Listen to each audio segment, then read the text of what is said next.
Welcome to the Clipper channel. In today's video, I'll show you how to stop all services in Windows 10 laptop or desktop computer. Just right click on your taskbar, then go to Task Manager. And here you can see lots of services running. There are some of them which are useless. Now I'm going to teach you how to stop all the services to make your PC faster and better.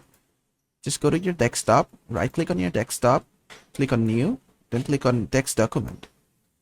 Then just save this text document as anything, services, or just any name which you want, .bat. Make sure it's .bat file, hit on enter, click on yes.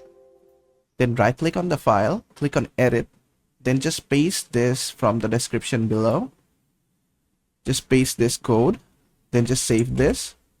Then what you want to do is right click on this, click on run as administrator, click on yes. Now to disable all the services, what you need to do is just type A and hit enter. So just type A and hit enter. And this will disable all the services for you. There you go. All the services has been disabled. And that is how to stop all the services in Windows 10 laptop or desktop computer. I hope this video was helpful. If it was, please give it a thumbs up and don't forget to subscribe.